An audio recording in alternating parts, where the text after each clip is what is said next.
Eh bien, salut à toutes et à tous. Aujourd'hui, on se retrouve pour une nouvelle vidéo. Donc aujourd'hui, on se retrouve pour la reproduction des canaris en captivité ou en volière. Donc, à partir du mois de février, donc la saison des amours va débuter pour les canaris. Donc, si vous avez un couple, vous pourrez donc commencer à mettre de la charpie ou du foin ou de la paille dans la cage pour qu'ils puissent commencer à fabriquer leur nid. Il est également possible de leur acheter un nid artificiel à fixer directement dans leur cage. Ou soit ils vont le faire eux-mêmes sur une branche ou à terre. Voilà. La femelle, une fois fécondée par le mâle, fera 2 pontes. La deuxième débutant 40 jours environ après la première. Donc il faudra donc à partir du mois de mars maintenir une température d'environ 20 degrés dans la pièce ainsi qu'un bon taux d'humidité dans l'air en plaçant un bac d'eau sur le radiateur par exemple ou en achetant une petite machine pour qui va vaporiser de l'humidité.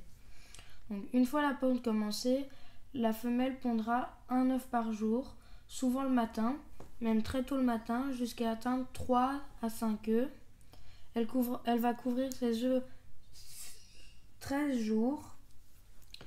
Elle va couvrir 13 jours et au bout de ces 13 jours, ils vont éclore. Donc, pendant la session d'élevage, il faudra leur donner de la pâtée à la femelle et pour le mâle aussi, pour qu'elle puisse retrouver de l'énergie qu'elle a perdue durant la ponte.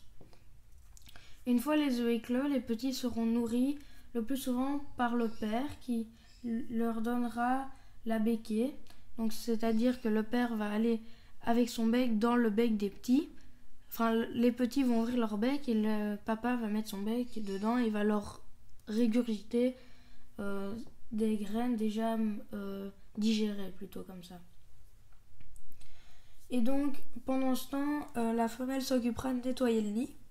Donc, les oisillons commenceront à quitter le nid environ vers 20 jours et seront complètement sevrés à l'âge de 30 jours.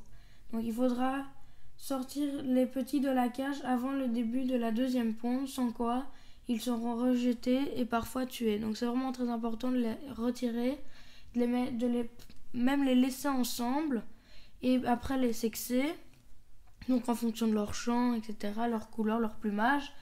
Et après, vraiment les retirer des parents, comme ça les parents peuvent faire leur deuxième tournée pour avoir encore des jeunes. Donc c'est tout pour cette petite vidéo donc, sur la reproduction des canaris. Donc je pense que comme vidéo suivante, je vais faire une petite vidéo sur un peu l'alimentation, dans quelle sorte de cage il faut les maintenir et tout ça. Donc si cette vidéo vous a plu, n'hésitez pas à vous abonner, liker et ciao!